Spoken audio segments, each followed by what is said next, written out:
परमात्मने नमः। ओम श्री परमात्मने नमः।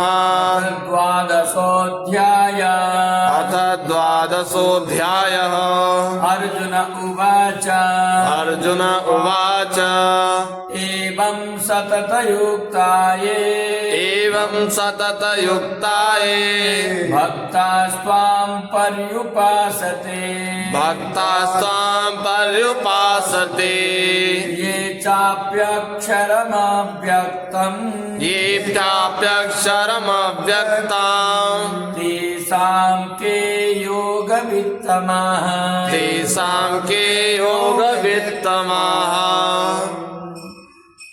अर्जुन भगवान से पूछते हैं कि हे प्रभु, आपके स्वरूप के दर्शन किए, आप परब्रह्म परमात्मा हैं, लेकिन आपके भक्त आपकी पूजा दो प्रकार से करते हैं। एक तो साकार अवतारों की, आपके साकार स्वरूप की पूजा करते हैं, और एक अव्यक्त अक्षर जो निराकार उपासना है उसके भक्त हैं। तो तेषाम को के योग वित्तमा, इन दोनों में से श्रेष्ठ कौन है, ये भगवान से प्रश्न करते हैं। श्री भगवानुवाच। श्री भगवानुवाच मय्यावेश्य मनो ये मां। मय्यावेश्य मनो ये मां नित्ययुक्ता उपासते। नित्ययुक्ता उपासते। श्रद्धया परयोपेता। श्रद्धया परयोपेता। ते मे युक्ततमा मताः। स्ते मे युक्ततमा मताः। भगवान कहते हैं मय्यावेश मनोये माम नित्य युक्ता उपासते।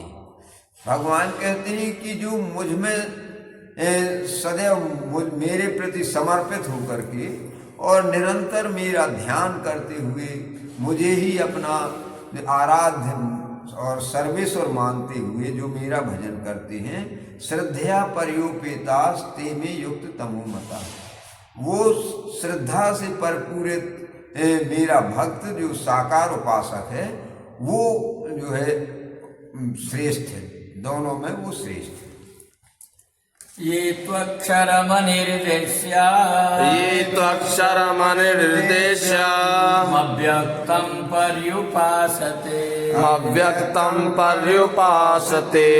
सर्वत्र गमचिन्त्यं च। सर्वत्र गमचिन्त्यं च। कूटस्थमचलं ध्रुवम्। कूटस्थमचलं ध्रुवम्। संनियम्येन्द्रियग्रामम्। संनियम्येन्द्रियग्रामम्। सर्वत्र समबुद्धयः। सर्वत्र समबुद्धयः। ते प्राप्नुवन्ति मामेव। ते प्राप्नुवन्ति मामेव। सर्वभूतहिते रताः। सर्वभूतहिते रताः। अब भगवान निराकार उपासकों के बारे में कहते हैं, उनको भी श्रेष्ठ कहते हैं, लेकिन दोनों की तुलना में साकार को श्रेष्ठ बताया। उसका कारण आगे के श्लोक में बताएंगे। इसमें भगवान कहते हैं कि जो मेरे निराकार उपासक हैं, ये तो अक्षर मनर्देश अव्यक्तम पर्युपासते, जो अविनाशी अक्षर ब्रह्म और अव्यक्त भगवान मेरे अव्यक्त स्वरूप की उपासना करते हैं। सर्वत्र गम चिंतम चा, जो मेरा जो स्वरूप है वो सबसे सब में व्याप्त है और अकथनीय है तथा मन बुद्धि वाणी से परे सर्वव्यापी है। ऐसे मेरे स्वरूप का जो आराधन करते हैं समबुद्धि के द्वारा, ते प्राप्नुवन्ति मामेव, वे भी मुझे ही प्राप्त होते हैं। सर्वभूत हिते रता, वे समस्त भूत प्राणियों में मुझे अपना आराध्य देखते हैं और इस प्रकार से सबके हित में लगे रहते हैं, तो वे भी मुझे ही प्राप्त करते हैं। लेकिन श्रेष्ठता का कारण क्या है और इसको दूसरे नंबर पर क्यों रखा गया, इस अगले श्लोक में भगवान कहने जा रहे हैं। क्लेशोऽधिकतरस्तेषाम् क्लेशोऽधिकतरस्तेषाम् अव्यक्तासक्तचेतसाम् अव्यक्तासक्तचेतसाम् अव्यक्ता हि गतिर्दुःखम् अव्यक्ता हि गतिर्दुःखम् देहवद्भिरवाप्यते देहवद्भिर्वाप्यते। भगवान कहते हैं क्लेशोधिक तरस्तेषाम अव्यक्ता सक्त चेतसाम। इस निराकार उपासना में बहुत क्लेश है, बड़ा कठिन है ये मार्ग। क्योंकि कहते हैं कि जब तक देहाभिमान नहीं छूटा है तब तक ये उपासना बड़ी कठिन है। और देहाभिमान छूटना बहुत ही बड़ी बात है। तो वे कहते हैं इस प्रकार से ये अव्यक्ता ही गतिर दुखम, ये बहुत दुखद मार्ग है। इसलिए वो सुखद होने के कारण वो सुगम है, इसलिए उसे श्रेष्ठ भगवान ने बताया है। ये तु सर्वाणि कर्माणि ये तु सर्वाणि कर्माणि मयि सन्न्यस्य तत्पराः मयि सन्न्यस्य मत्पराः अनन्येनैव योगेन अनन्येनैव योगेन मां ध्यायन्त उपासते मां ध्यायन्त उपासते। अब भगवान साकार उपासकों की सुविधा और उनके बारे में बताते हैं। ये तो सर्वाणि कर्माणि मयि सन्न्यस्य मत्परा अनन्येनैव योगेन मां ध्यायन्त उपासते। कहते हैं कि जो अपने समस्त कर्मों को मुझे समर्पित कर देता है और मेरे परायण हो जाता है तो अनन्येनैव योगेन, वो अनन्य योग के द्वारा, अनन्य योग, अनन्य भक्ति, इसके द्वारा माम ध्यायन्त उपासते, मेरा ध्यान करता है, मेरी उपासना करता है और उस प्रकार से समर्पित रहता है जैसे एक अबोध बालक माता पिता की आज्ञा तो पालन पूरी तरह करता है, लेकिन वो ना तो उसे उस काम के लाभ हानि का ज्ञान है, न लाभ हानि से उसे कुछ लेना देना है। उसे तो ये है कि माता पिता की आज्ञा है तो मुझे करना है। इस भाव से साकार उपासक जब पूर्ण समर्पित होकर के करता है तो वो आगे चल के भगवान बताएंगे कि उसका परिणाम क्या है। तेषामहं समुद्धर्ता तेषामहं समुद्धर्ता मृत्यु संसार सागरात् मृत्यु संसार सागरात् भवामि न चिरात् पार्थ भवामि न चिरात् पार्थ मय्यावेशितचेतसाम् मय्यावेशितचेतसाम्। भगवान कहते हैं जो वो मय्यावेशित चेतसाम है, यानी मुझ में ही उसका चित्त समर्पित है, प्राण समर्पित है, मेरे अतिरिक्त वो किसी को जानता नहीं है, तो ऐसा भक्त का फिर ठेका मैं ले लेता हूँ। तेषाम हम समुद्धरता मृत्यु संसार सागरात, मृत्यु रूपी भयंकर संसार समुद्र से पार करने की मेरी गारंटी है समुद्धरता। और कैसे?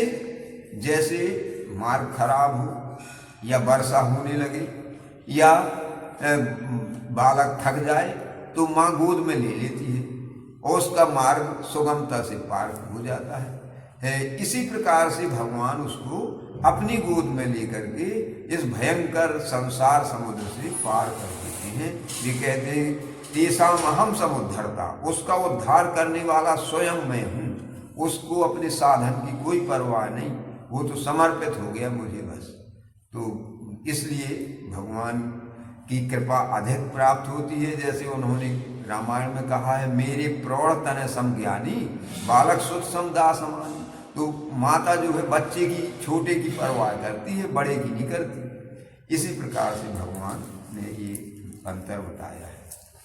मय्येव मनाधत्स्व मय्येव मनाधत्स्व मयि बुद्धिं निवेशय निवेशय मयि बुद्धिं निवेशय निवसिष्यसि मय्येव निवसिष्यसि मय्येव अत ऊर्ध्वं न संशयः अत ऊर्ध्वं न संशयः।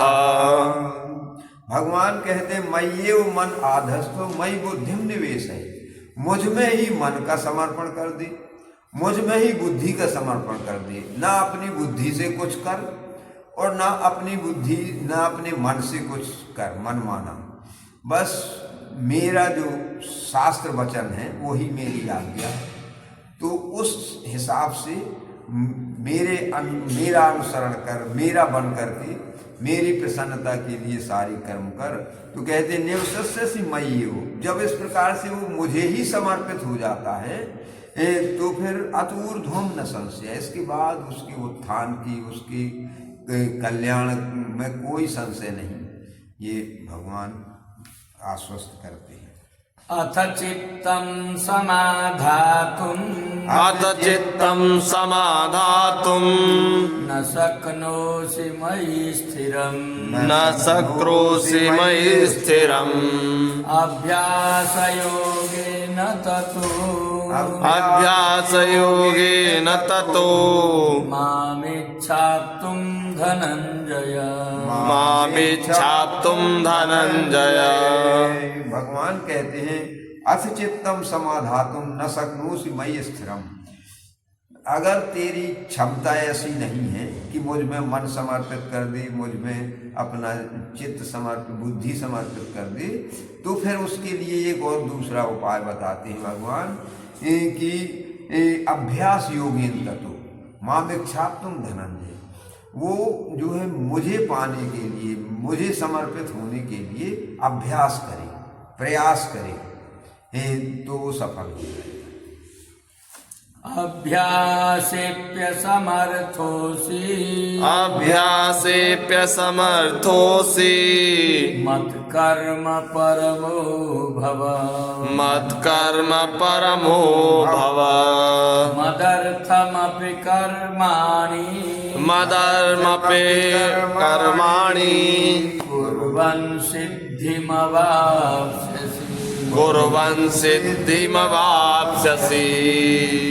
अभ्यासे समर्थोषि मत कर्म परमो भव, भगवान कहते हैं कि अगर इस अभ्यास में भी तुम असमर्थ है तो फिर अपने कर्म मुझे समर्पित कर दे। जैसे एक छोटा बालक या ईमानदार नौकर, वो जहाँ मालिक की आज्ञा होगी पूरी ईमानदारी से करेगा, उसे लोभ लालच नहीं होगा।